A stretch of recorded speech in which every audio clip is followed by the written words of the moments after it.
Ayan guys, good morning! Ito po, nandito kami sa bukid. Ayan po si Daddy, nakakyat siya dyan sa tabi ng puno, sa taas. Sa taas siya, sa puno, oh. Ayan.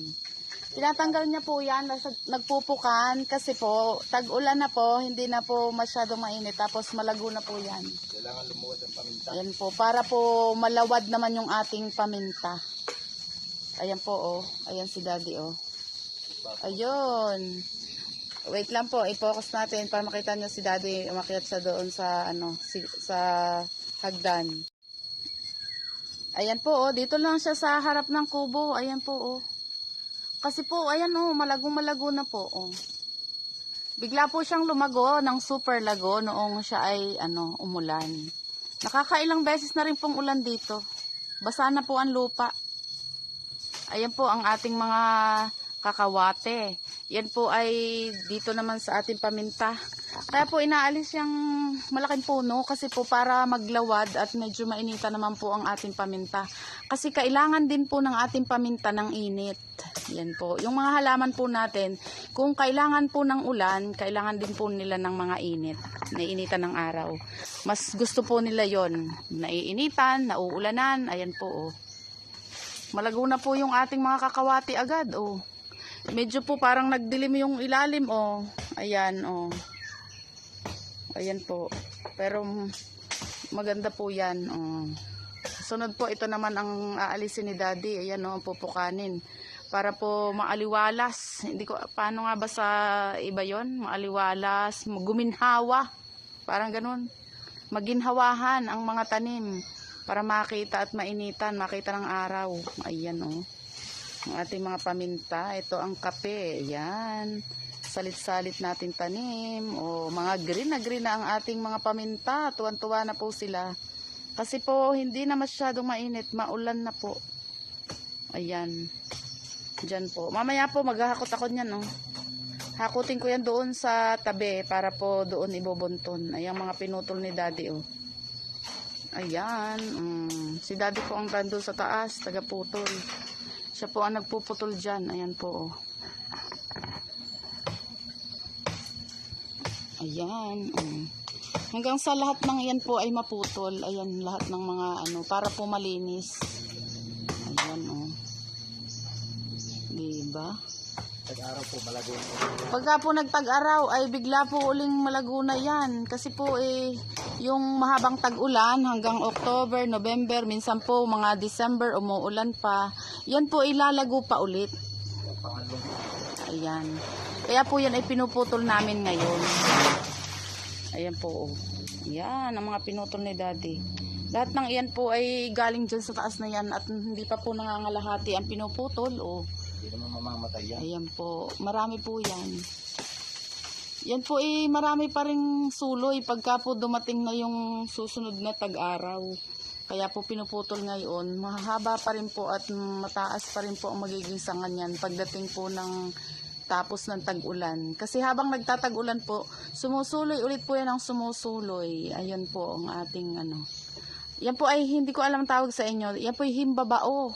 Yan ba Daddy lalaki? Ba't hindi nabunga? Himbabaong lalaki. Kasi ang babae po may bunga. Himbabao. Sa amin po sa Batangas, ang tawag po ay bulaloy. Ito ang bulaklak nito, bilog. Ito po ay bulaklak ay bilog. Sa halip po na yung pahaba. Kasi po pag pahaba yata ang babae. Ayan po, oh. Yan. Hahakutin natin mamaya yan. Ayan guys, maghahakot muna tayo.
Yan.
Ayan guys, papakita ko sa inyo ang ating mga natapos na. Ayan po oh. Yan na yung mga hinakot ko. Ayan na po oh, matatapos na. Yan yung pataas oh, malinis na. Maliwalas na ang ating mga paminta oh. Ayan na oh. Ayan oh.